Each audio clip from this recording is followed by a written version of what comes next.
As long as you don't think it's good as long as you don't think about it too much. Then you realize it's stupid. Yeah. I don't think about it too much.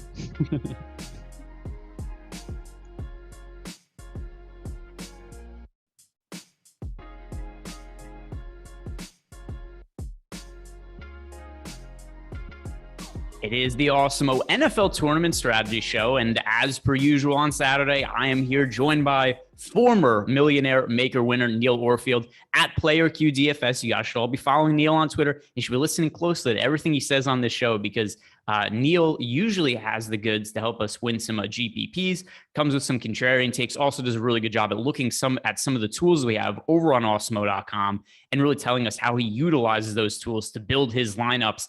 And we've got an interesting slate. And I know we get a lot of injuries in football, but Neil, can you remember a slate that had this many key injuries that we were talking about on a Saturday?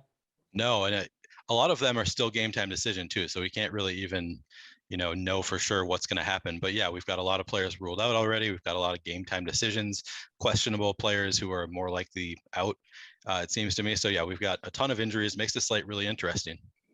So I don't want to put you on the spot, too much with the injuries because there's a wall of them. There's I don't even know what the number is. Like 60 players in the NFL are questionable. Which one do you think of the players who are unsure if they're going to play or not are most important to you at this time on Saturday afternoon? Chris Godwin is definitely up there. Yeah. He's probably the most important one to me right now. I'm trying to scroll down and see who else I had noted in my list. Probably when we get there, Julio Jones he's not as important as Chris Godwin, but he'll be interested in me if he plays, and if he's out, gives AJ Brown a boost. Yeah, I'd say Chris Godwin. How about you? It's probably Godwin for me as well, just because Antonio Brown is already out. Rob Gronkowski is out. And then I think we start to look at a situation where Mike Evans then, who it just becomes way simpler to say that we know who the targets are going to from Tom Brady. And usually it's such a difficult puzzle to solve. We'd be like, is it going to be Chris Godwin, Mike Evans, Antonio Brown? Are they going to throw the ball to Leonard Fournette? Is Rob Gronkowski going to have 4 catches and 3 of them be touchdowns? We kind of know if Godwin is out that it's going to be Mike Evans, then probably Tyler Johnson on the value end, which then makes it so we have more an obvious value play on the slate. But also, I kind of think in a lot of sense it makes Tom Brady easier to get to from a quarterback perspective, just because we know who it is that we want to pair him with. And as is, just bringing up the boom bust tool, and we could start by talking about the quarterbacks because that's what we do every single week anyway. But Tom Brady is somebody who, at least you look in our top stacks for the start. We have the Buccaneers, one of the most positive leverage teams on the slate, 8.7% ownership to Tom Brady, 12.8% chance to be a top stack on DK. FanDuel, we're looking at similar odds. So there's positive leverage there on Tom Brady. DK, he's a little, FanDuel, I mean to say he's a little bit expensive. DK, a little more reasonable at 7,600. But how would Chris Godwin being out impact how you view Tom Brady? Yeah, I agree with you. It makes it easier to play Tom Brady because it just makes Mike Evans that much more interesting. He becomes probably one of the top plays in the slate. We'll see how the boom bust tool rates him when that news comes out, but that would be my expectation. Tyler Johnson then becomes really interesting. He currently has one of the most negative leverage scores on the slate, but that's because we don't have Godwin out yet. So I imagine that he won't be so negatively leveraged tomorrow once we get that news. Also kind of depending on how the field reacts, of course, we'll see how that goes.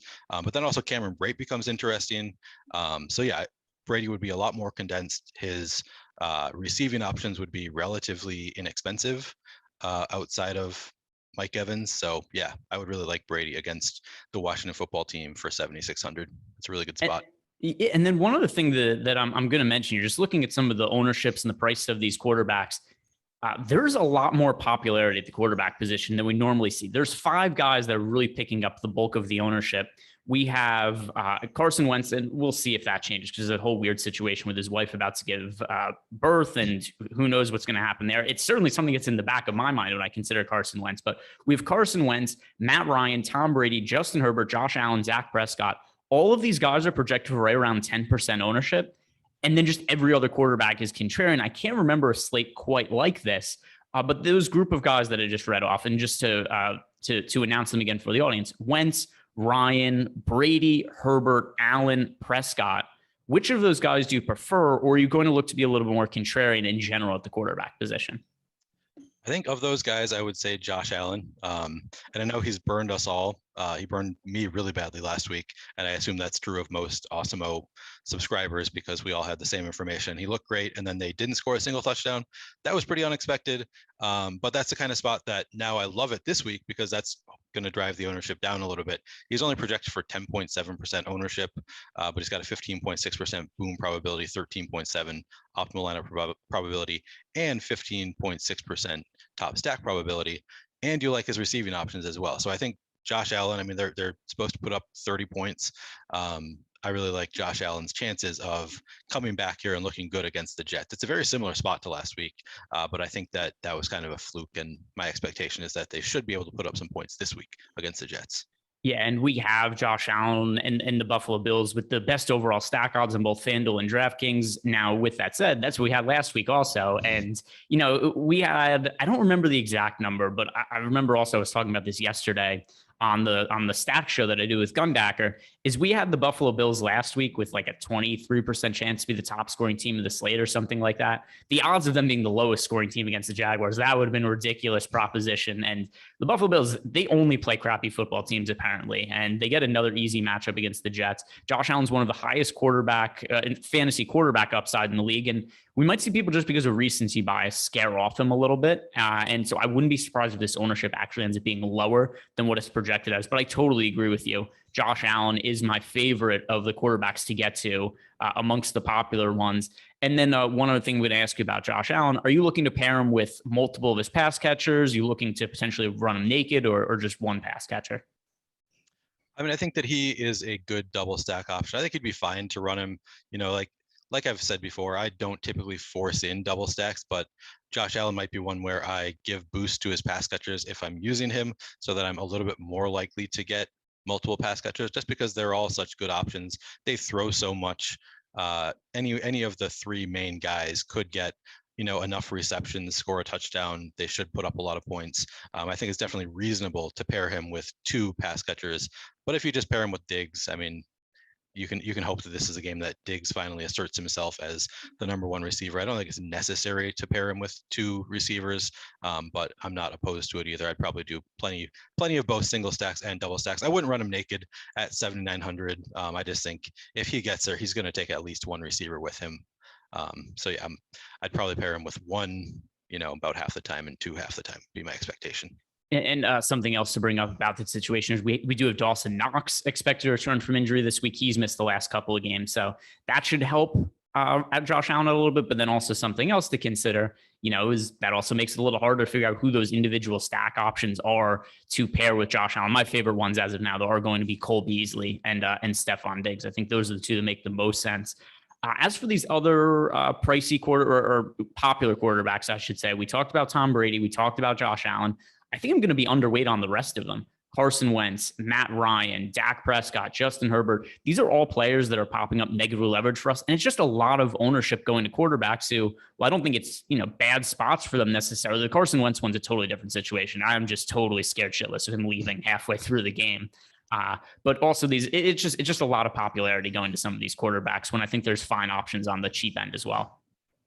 Yeah, so I think that I'm on the same page as you that I'm going to be probably underweight to all of them. I don't think I'm going to be massively underweight. I think I'll be 1 or 2% under what they are probably, because I think they all do look like reasonable spots. I mean, Dak Prescott against the Falcons, you have to love that. Michael Gallup coming back makes that kind of interesting at the minimum. So yeah, I like all of the spots, but I'm with you. They're just all negatively leveraged. There's plenty of other spots to go, so I'm not going to be forcing them in. I'll probably come close to the field, but a little bit under. All right, and then we have to get into the contrarian options. My favorite contrarian option on the slate, somebody we've talked about a whole bunch this year, Jalen Hurts. There's so much rushing upside for him. And it's funny because for the longest time, he seemed almost fantasy proof at quarterback. If they won, he played well. If he played poorly, he still ended up with good fantasy games because they'd be losing by 30 points. He'd pick up a bunch of garbage time points.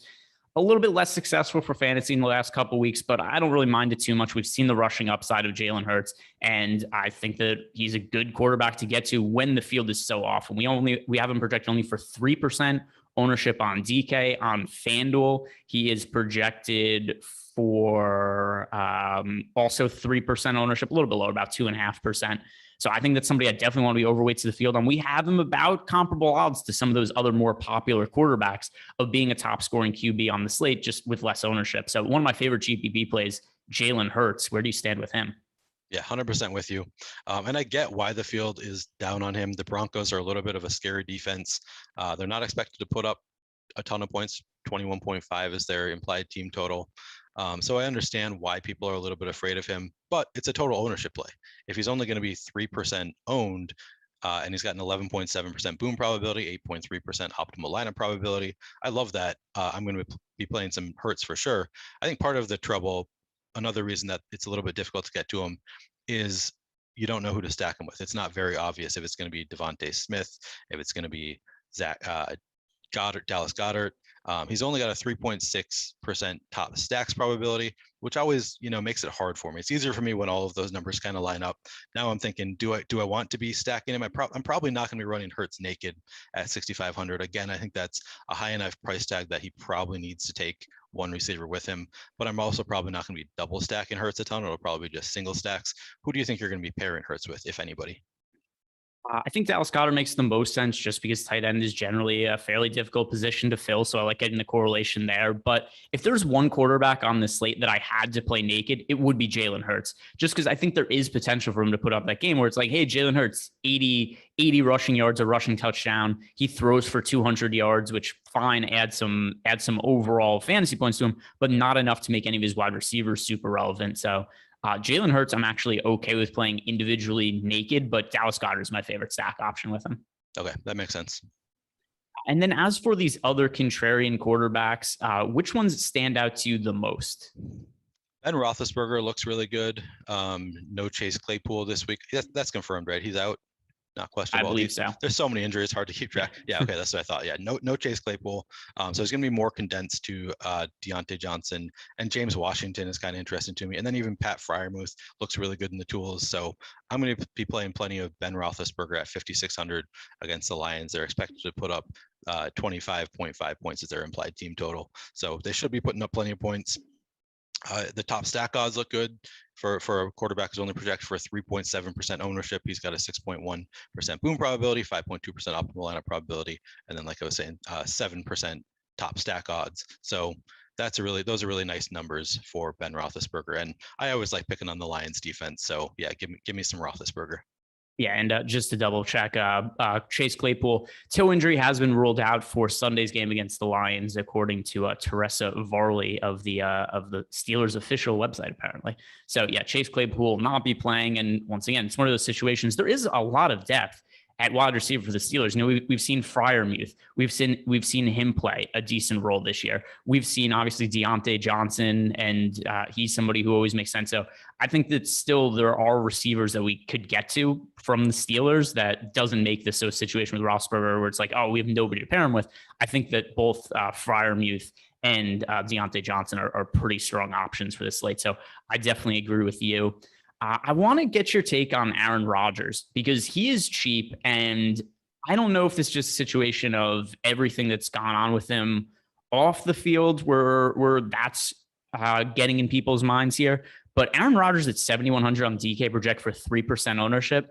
I'm kind of curious why we don't have him projected with better than 2.2% chance to land the optimal lineup, because I'm kind of interested in getting to Aaron Rodgers when he's priced down and the field just isn't really getting there. Yeah, I'm with you. And he does have a 6.2% top stack probability.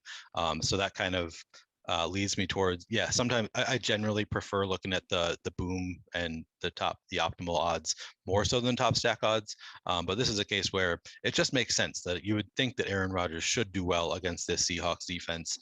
So 7,100 is a little bit expensive. So maybe that's why the boom odds, the optimal odds aren't as good. He doesn't run enough. But I just feel like this is a place where he's going to want to put up some points. It's a bad defense. He's only projected for 3.2% ownership. It's an ownership play. If it were 10% owned, I might be a little bit scared off. But at 3.2% projected ownership, I really like Aaron Rodgers in this spot as well. I'm definitely going to get to some of him. All right. And then one other guy who I have a feeling you're going to like a little bit, more of a DraftKings specific play than FanDuel, because I know how you like to use some of the tools on the site and evaluate some of the players. But Taylor Heinicke, he is very cheap. People aren't on him. I don't think this is a slate where we necessarily need to go this cheap at quarterback. But if I am rostering a quarterback who's in that mid 5K range, I think Taylor Heinicke is the way to go. Is he somebody who's making it into your player pool? Yeah, you read my mind. That's the next place I was going. I'm going to be well over the field on Taylor Heinicke. Again, only projected for 3% projected ownership, but a 10.8% boom probability, 8.3% optimal lineup probability. It's the hard thing with Taylor Heinicke is I never know. I mean, I guess I do know. You want to pair him with McLaurin, but he's got a 1.7% top stack odds. So sometimes I wonder, should I run him out there naked?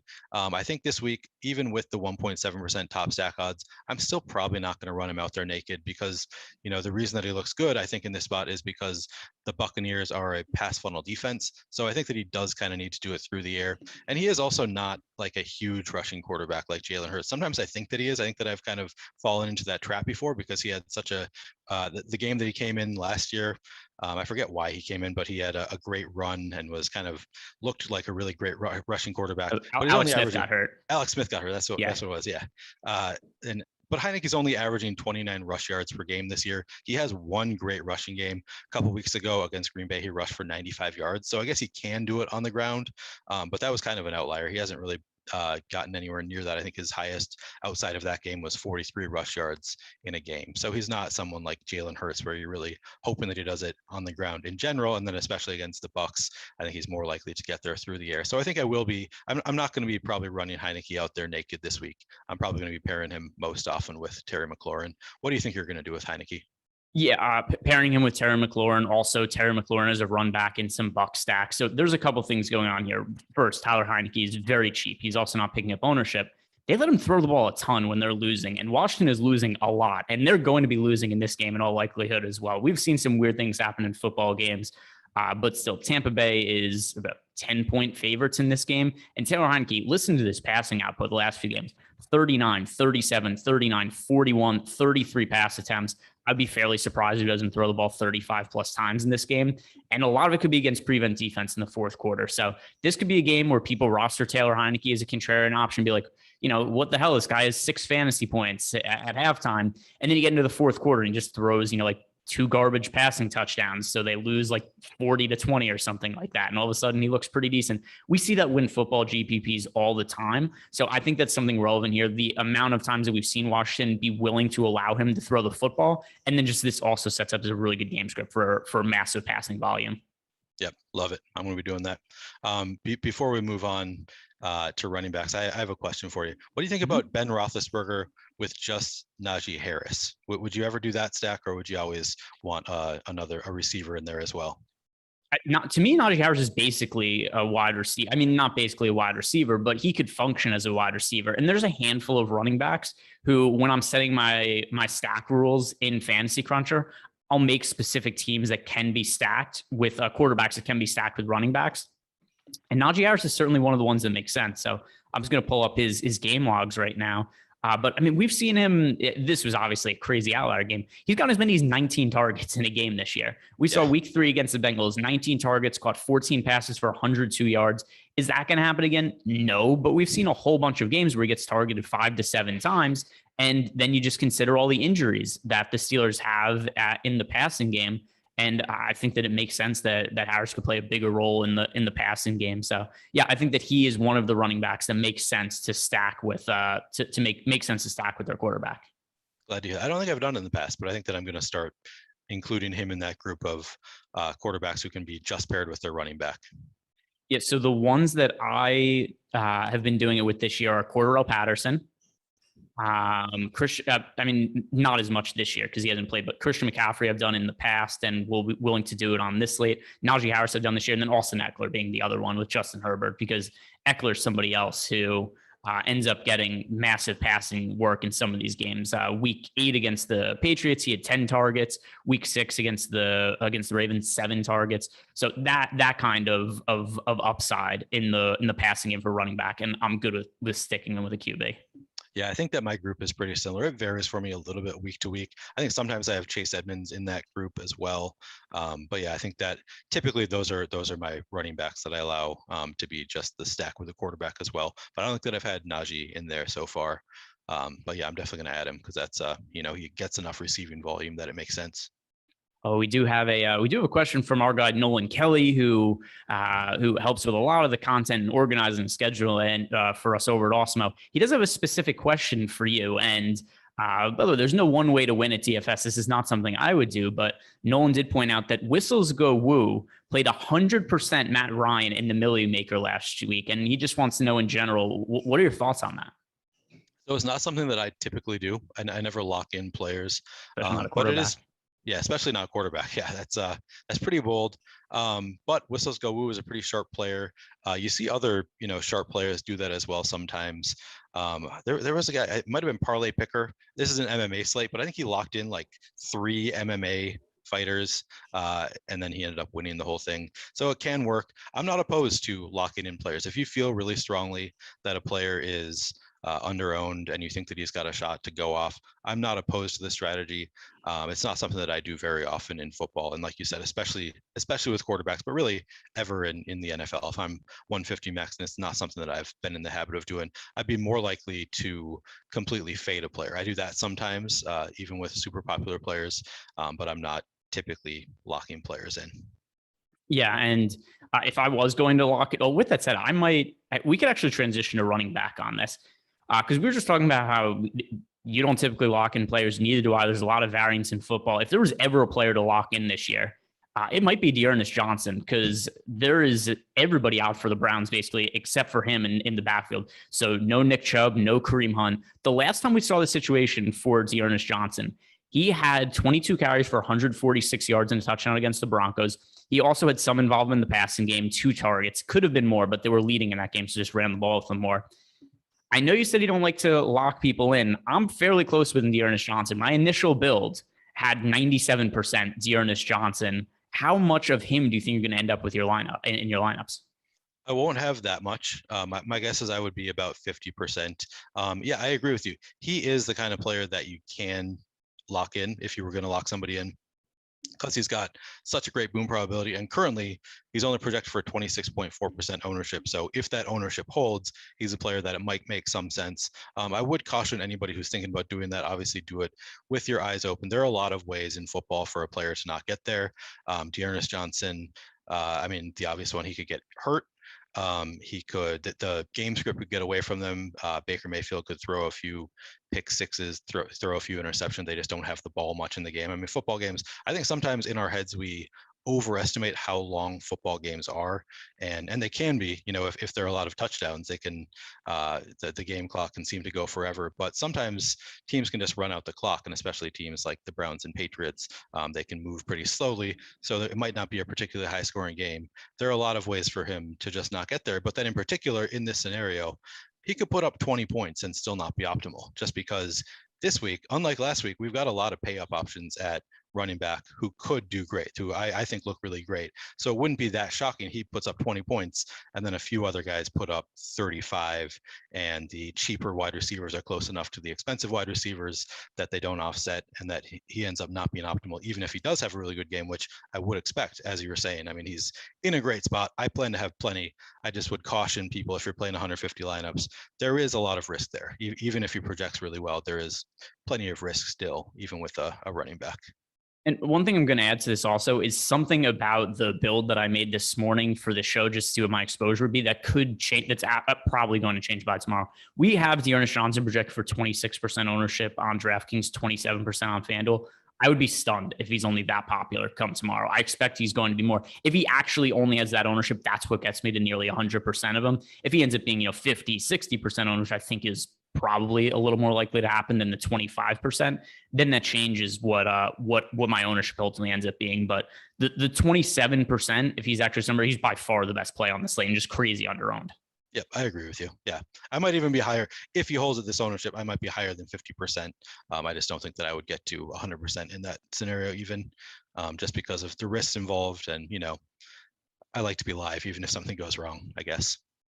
All right. So let's move on to the other chalk running back on the slate, because I want to hear what you think about James Conner, who, along with Dearness Johnson, is expected to be the two most popular running back plays on the slate right now. James Conner, he just had a million rushing touchdowns. It seemed like every time I watched the game on Red Zone last weekend, it was like, oh, look at this. James Conner's in the end zone. James Conner's in the end zone. James Conner's in the end zone. Part of that was because, well, number one, they've been using him as a red zone threat a lot this year. But then number two, there's no Chase Edmonds. Chase Edmonds is going to be out once again. So we've got James Conner is currently projected, well, a little more reasonably on DraftKings, actually only 10% ownership, but on FanDuel, he's projected for 21.5% ownership. So what do you make of James Conner and his difference in ownership between FanDuel and DK? Yeah, so on DraftKings, he looks great. I mean, if he's only coming in at 10% ownership with a 22.5% boom probability, 18.5% optimal lineup probability, I would be at least double the field, probably more than double the field on James Conner. As much as I struggle playing James Conner. I think a lot of us do. We struggle to click that button just because we don't think of him as being that great. He's so touchdown dependent, but he's going to have more opportunity now with Chase Edmonds out, I would expect at least. So yeah, coming in at 10% ownership, that's the spot where if I'm going to play James Conner, I'm going to do it. On FanDuel, what do you say his ownership is coming in at? 21.5%. So he's a little more popular there. Yeah, and that's where I would probably want to come in under the field. Kind of depends on how things are looking tomorrow with the boom bust probability for me. Currently, he's projected for 21.3% boom probability. So his boom odds are pretty comparable to his ownership. So I guess on FanDuel at 7,000, if things hold as they are right now, I would probably come in right about even with the field. Do you think his ownership will actually go down as Dearness Johnson's ownership goes up? I think that's at least a possibility. I think it depends what else happens with value on this slate. So I think, something else we could be looking at is by come tomorrow, we could end up finding out that there's 10 more value plays to look at that disperse the ownership even more. But I tend to think, especially this year, we've seen chalk become a lot more concentrated than it's been in the past. I think that in general, the field is much more educated. So I actually think that James Conner and Dearness Johnson both go up. I think you're right too. And Mark Ingram, I mean, I guess we can talk about him when we get there, but I would assume he's going to go up too. Yeah. Oh, for sure. That was actually the next guy I was going to ask you about. Is so okay. Mark Ingram. There's no Alvin Kamara in the picture for the New Orleans Saints, and Mark Ingram, for all intents and purposes, I think he's fairly washed up. But it's individual running backs, and who I might think he's washed up. You might think he's washed up. Twitter might think he's washed up. Sean Payton doesn't. He matters a lot more than what our opinions think. And if a running back gets a lot of opportunity at a cheap price point, he's pretty likely to succeed. And we've seen that a little bit from Mark Ingram so far in his time with the Saints. We've actually seen them go to Mark Ingram at times over Alvin Kamara. And now that Kamara's out, I think Ingram should play a pretty significant role. And as of now, at least, he's not all that popular. And he's projected for single digit ownership in both FanDuel and DraftKings, 4,500 on DK, 5,500 on FanDuel. I like Mark Ingram quite a bit for value. And no matter what his ownership changes to, I expect he's going to be way less popular than guys like Johnson and Conner. Yeah, I think you're probably right. And it is because people think that he's a little bit washed, which might be true. But yeah, 8.5% projected ownership, 24.7% boom probability, 26.6% optimal lineup probability on DraftKings. He's only 4,500 against the Titans. The Titans have been kind of hit or miss. The defense this year, I think of them as being a really terrible defense, and then suddenly they shut out some of the best teams in football, which is just a real head scratcher for me. But I'm going to take my chances on Mark Ingram against the Titans. I don't think that they're one of the top defenses in the league. I think they should be able to run on the Titans. And Mark Ingram, maybe he's washed, but I think that he's good enough to get there for 4,500. At least I'm going to want to be taking chances if his ownership stays this low, which I think it probably will. So yeah, I'm going to be taking some shots on Mark Ingram. Actually, let me correct myself. I don't think it's going to stay this low, but I think it'll stay low enough that I want to be over the field. Yeah, I think that totally makes sense. I mean, especially once again, I think that this is going to be a slate where ownership changes way more from Saturday to Sunday than any other slate we've seen this year, because we've seen people are talking about in the YouTube chat right now that this is like an NBA slate, and in more ways than one. Number one, just because of all the injury situation, but then number two, also, we don't know who's going to be in or out. So it's so many moving parts that are going to be hard for us to account for ahead of time, and certainly more so than usual. Now, what are you doing with some of the pay up options at running back? We've talked about Najee Harris. I think both of us like him at least to some extent, getting him into our player pools, and he makes sense to stack with Ben Roethlisberger. I'm not paying up for running backs very often this week because there's so much value at the position. I generally find myself going cheap at running back, paying up for wide receiver. But do you see a viable contrarian strategy to paying up at running back and just put yourself on a totally different build in the field? Yeah, I think that I'm kind of on the opposite page of you as far as that goes. I think I'm going to be paying up plenty at running back because there's just so many options that I really like. I really like Christian McCaffrey at 5.6% projected ownership with an 8.9% boom probability. You just hope that he gets the volume back that he had been getting when he was fully healthy. And if he does, Christian McCaffrey, I mean, 8,400 is relatively cheap for Christian McCaffrey. So I really like him in that spot. But then you got Jonathan Taylor against the Jaguars. It's kind of a smash spot for Jonathan Taylor. He should be getting plenty of run. His ownership is pretty high, so I might be under the field on the 17.7% projected ownership, only 12.3% optimal lineup probability. My guess is I'd come in somewhere between those numbers, right around 15% Jonathan Taylor.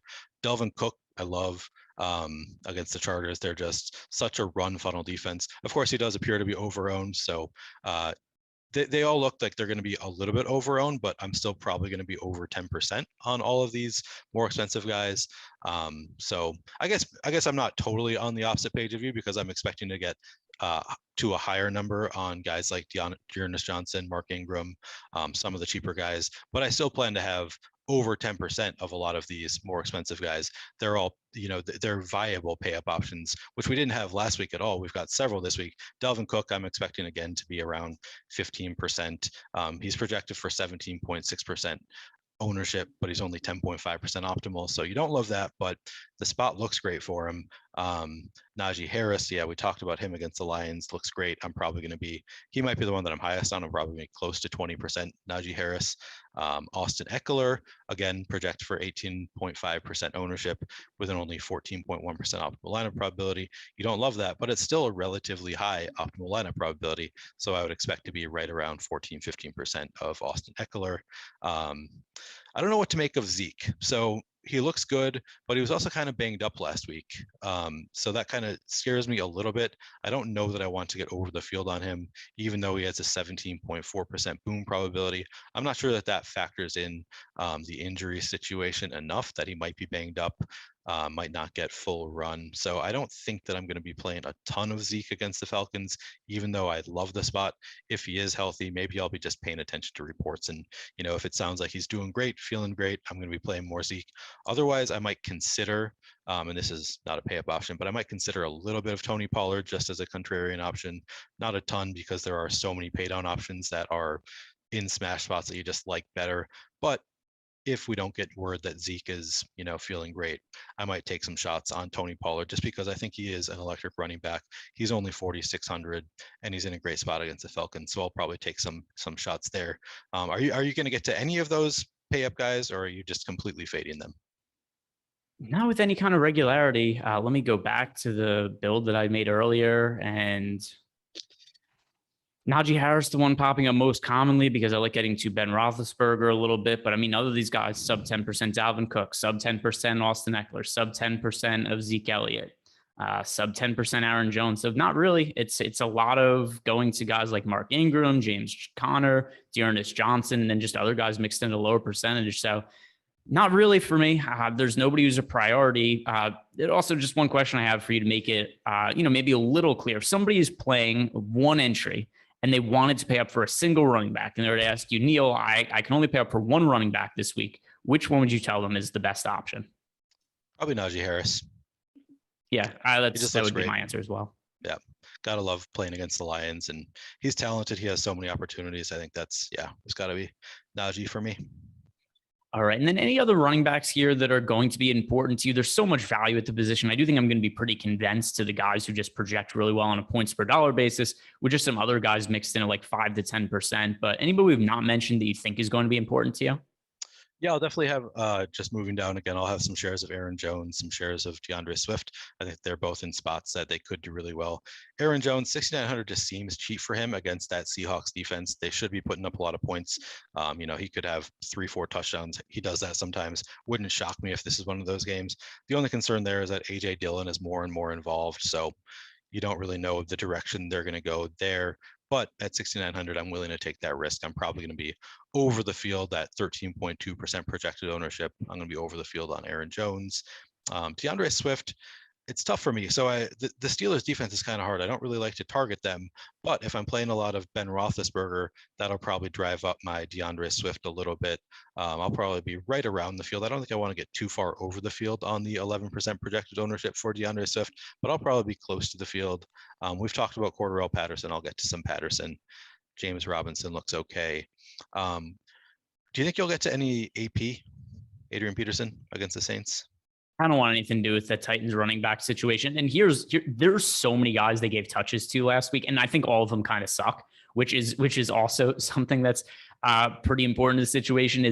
If it was 2 running backs, and I know you've talked about this before, if there's a little bit of uncertainty at the running back position, you might try to get shares of, a bunch of them try to get shares of them because the field is unsure what to do. But you have to choose from like Deontay Foreman. You have to look at McNichols. You have to look at Adrian Peterson. So it's not just like 2 guys we're choosing between. And then also we saw, I'm going to pull up the usage really quick last week, but there was other guys who I think they mixed in like the fullback for a couple of touches. It's just too many options for me, and I have no clue what to expect from any of them. Yeah, and if this was a situation where they were playing the Lions, then I would want to get to Adrian Peterson. But they're playing against the Saints, who are a pretty good defense. So that's not typically the spot where I would like to take advantage of those uncertain situations. And he's 4,900. It's not like he's the minimum. So I think I'm with you. I'm not going to be playing a ton. I might get to some shares because he's only projected for a 0.7% ownership, but it's not going to be a lot, that's for sure, especially with all the other options around him. And they tried to run him against the Rams. They gave him 10 carries. He had 21 yards. He did score a touchdown on one of those, which, I mean, maybe not all impressive because it was a 1-yard run. But, I mean, they were trying to force feed him the ball, at least to some extent. But, all right, so here was the rush attempts last game. Adrian Peterson had 10. Jerry McNichols had 7. Deontay Foreman had 5. And then they also gave Logan Woodside a carry. Marcus Johnson as a wideout, he had a carry. That's a lot of guys. That's a lot of guys to go to at the potentially in the backfield. Logan Woodside, I think he might have just taken a kneel at the end of the game, if I remember correctly. So okay. It's too many options for me, and they all suck. Okay, I'm fine with that. One other guy I wanted to mention among the cheap guys could be thrown in there, Brandon Bolden. We don't know about the status of Damian Harris or Ramondre Stevenson. So if they're both ruled out, I think Brandon Bolden becomes at least kind of interesting at 4,400.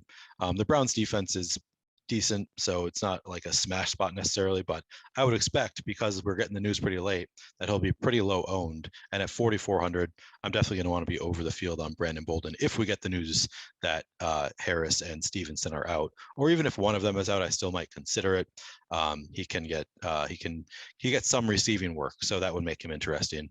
I'd probably be over the field regardless of whether one or two of them are out, but the amount would be dependent on how many of them are out. All right, so we'll go to the wide receiver position. We do have a super chat to answer here from Weatherman7. But first, guys, if you want access to all of the tools we have over at Awesemo for basically every DFS sport out there, we've got everything covered. You can get an Awesemo Plus weekly pass for $29.95. That is projections, ownership projections, everything you need to win some money playing DFS. Also, if you are new to signing up for Awesemo Plus, use the promo code NFL Strategy Show, all one word, all capital letters. That'll get you 25% off your first week of Awesemo Plus Platinum. And if you're only looking to play NFL DFS, we have NFL weekly packages available for as low as $3.95. So stop guessing, start winning, and join Awesemo Plus today. All right, let's head on over to the wide receivers. And we do have a super chat here. So I'm going to read this off to you. And Weatherman wants us to pick 2 of the 3 wide receivers that we think make for the best wide receiver plays on the slate. And to me, at least, the answer is fairly clear. Davante Adams, Mike Evans, Amari Cooper. Davante Adams, clearly one of them for me. If we're comparing him to Evans and Cooper, I think it's going to be Adams. And now for Mike Evans, if Godwin's out, it's pretty clearly going to be Mike Evans for me. I kind of tend to think Godwin more likely to sit than play. So Adams and Evans for me. Do you prefer Cooper over Adams or Evans this week? This is for DFS, right? Yes. Okay. I think I still agree with you. Cooper is the cheapest of the 3, but yeah, I think I do still agree with you. Davante Adams in a great spot against the Seahawks. I like that.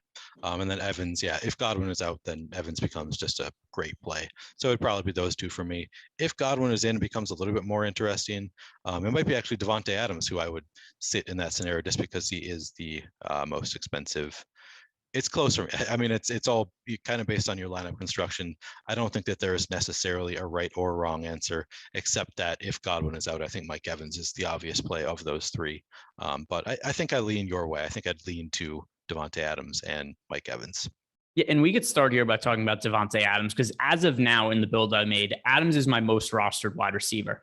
And the reason is twofold. Number one, he's Davante Adams. He's a great wide receiver, especially for fantasy. But then number two, also, we have so much value at running back, and I'm inclined to play those cheap running backs to the point that I don't find it difficult to pay up for Davante Adams. So he's just really easily fitting into my lineups, especially more so than even we see in other slates, just because of the way this sets up with cheap running backs. So that's what's getting me to Adams a lot. If you are looking to pay up for wide receiver, do you see yourself getting all the way up to him that often? I do. I think Adams looks great against the Seahawks. I mean, he is projected for 21.1% ownership, most likely, as you said, because of all the value we have at running back, and a 16.8% optimal lineup probability. You don't love that, but I mean, that's still a pretty high optimal lineup probability. So I'm not going to want to be too far under the field on Davante Adams. It is a great spot against the Seahawks, and he has a 20.4% boom probability, which is really high for a player at his price tag. So yeah, I'm planning on having plenty of Davante Adams, even though I'm taking a different approach than you, where I'm paying up for running back more so than wide receiver. I like the running backs a lot in this spot on this slate. I still think that I'm going to have plenty of Davante Adams. I think that of the high-end wide receivers, he is probably the one I'm going to get to the most. And then one other thing to point out, because it's been brought up a lot in the chat about the Rams injury situation. They aren't playing on the main slate today. So for everybody wondering what to do with Odell Beckham and Cooper Kupp with Robert Woods up, doesn't matter. We don't have to worry about it. And I kind of almost think that's a sigh of relief, because I have no clue what to expect from Odell Beckham, assuming he ends up playing and making his Rams debut. Obviously, the upside is immense, but I don't know how quickly they're going to integrate him into the lineup. I also don't know the reasons for him struggling in Cleveland. Is it because he's just kind of over the hill at this point? Is it because the situation was bad? I don't know, but I'm happy that we get a week to find out and see it on not on a main slate, and then kind of reassess from there. Yeah. I don't even know what else we could say about the Buccaneers wide receiver situation. If Godwin's in, then okay, he's a good option. If he's out, we're getting to Mike Evans. Tyler Johnson be the guy that stands out the most to me from a value perspective without Chris Godwin. Do you agree with that, or is there somebody else you'd be looking at for cheap from the Buccaneers if there is no Godwin? No, I think I agree with that. And they just signed the guy who used to be on the Titans, and now I'm forgetting his name, Josh Reynolds. Josh Reynolds. Yeah. Am I wrong about that? Maybe it's Brashad. They're both guys that I had a ton of in best ball. So maybe it's Brashad Perriman that they signed. Perriman, except Perriman's all. I think Perriman might be hurt though. Okay. Josh Reynolds signed somewhere else, but I don't remember where it is. Yeah, I think I'm with you though, that it's going to be Mike Evans and it's going to be Tyler Johnson of the receivers, and then Cameron Brate at tight end also is going to look good if Godwin's out. But yeah, I think that Tyler Johnson, I assume that his boom probability, his optimal lineup probability are going to shoot up a lot if we get that news that Godwin is out. But then again, his ownership will probably come with it. So look back at the tools tomorrow. Once we get that news, pay attention to what the tools are telling us, because that's how I'm going to dictate how much Tyler Johnson I'm getting to. Yeah. And once again, also it depends if Chris Godwin's in or out. So that is also something else that's going to have a pretty massive impact. We've talked about Deontay Johnson. I think that he's a really strong play this week. Also looks like he's not picking up nearly enough ownership with the injury to Chase Claypool. So Deontay Johnson actually is probably going to be one of the individual wide receivers that I'm most overweight to the field on. Deontay Johnson, we talked about getting to Ben Roethlisberger earlier, so I assume you like Deontay Johnson, but how do you like him relative to his projected ownership? Yep, I like Deontay Johnson. I'm going to be over the field. If he does come in at 16.8% ownership, I'm definitely going to be over that. We've got a 24.8% boom probability, 23% optimal lineup probability.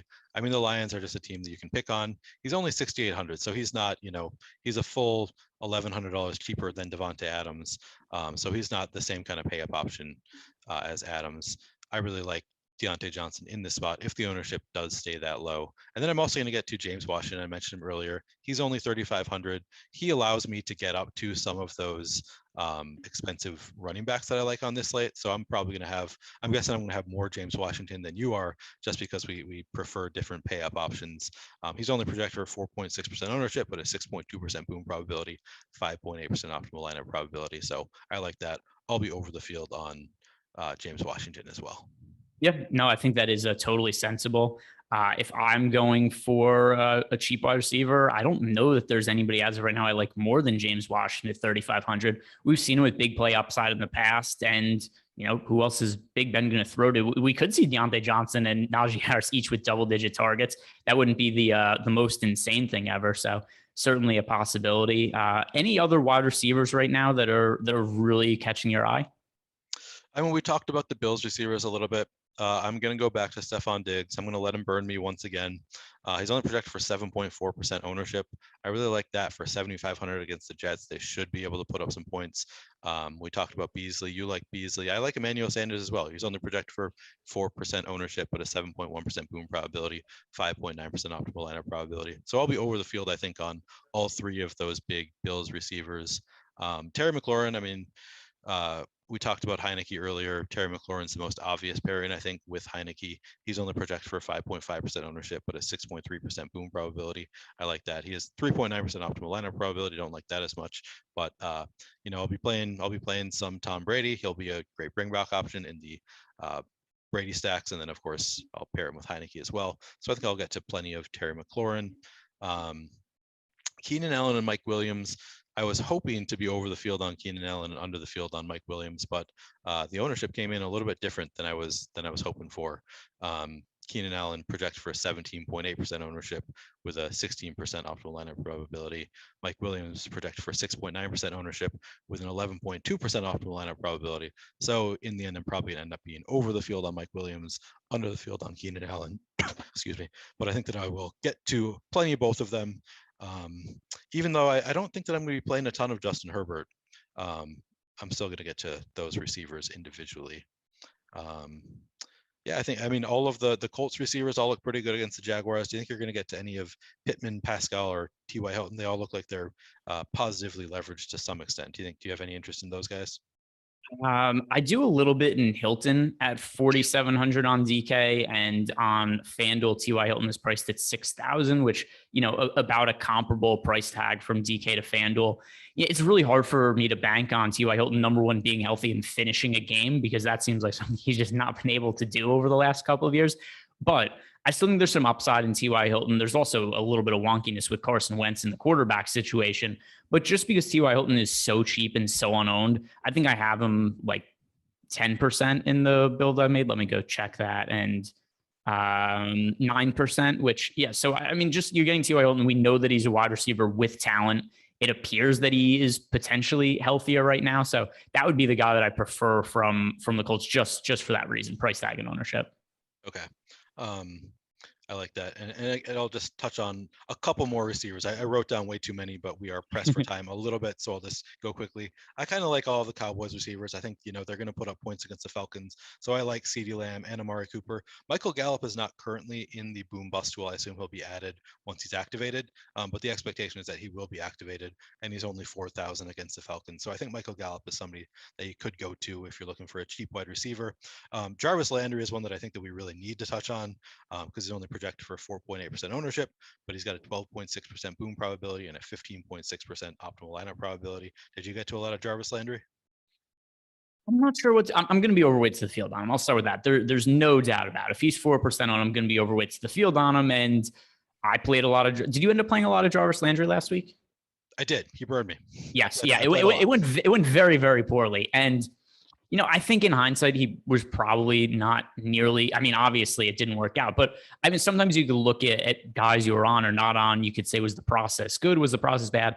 I think in hindsight, just being on him, the process was not probably all that great. Just the depth of target for him was not great. And he just didn't really seem to benefit all that much from Odell Beckham being out. Now, he's so low owned this week at only 4%. He's so positively leveraged. I think it makes sense to go overweight to the field on him. But I'm starting to think I just don't know if he benefits that much from Beckham being out of the lineup, just because his depth of target is so low, and it's still a team that is kind of a run-first offense, even without guys like Chubb and Hunt. Yeah, I feel like he's typically a target monster. I don't know if we've seen it quite as much this year. I guess I haven't looked at the actual stats of whether his targets have decreased a lot this year. That's my impression, but that's as I said, I probably have to look into that. But he's a guy that I think can get plenty of targets. I think Baker Mayfield likes him. He's only 5,200, so yeah, I like him. And like I said, the boom probability, the optimal lineup probability are the reasons that I'm getting there primarily. And then DJ Moore, I think, is another one of those guys he's projected for 4.2% ownership, but an 11.2% boom probability, 11.4% optimal lineup probability. It's a little bit tough because we don't know what to make of PJ Walker. Things could change. It could change who he's targeting. I mean, new quarterback really changes everything with wide receivers. So I'm probably not going to go too crazy with DJ Moore, but only 6,300. I assume that PJ Walker is not going to forget about him. So I'm going to have some DJ Moore. And then the Cardinals receivers, it's kind of all dependent on DeAndre Hopkins. I would imagine I'm going to have more of Kirk, Green, and Moore if Hopkins is out. But I'm gonna take a wait and see approach, I think, with the Cardinals receivers. Do you think you're going to get to them at all?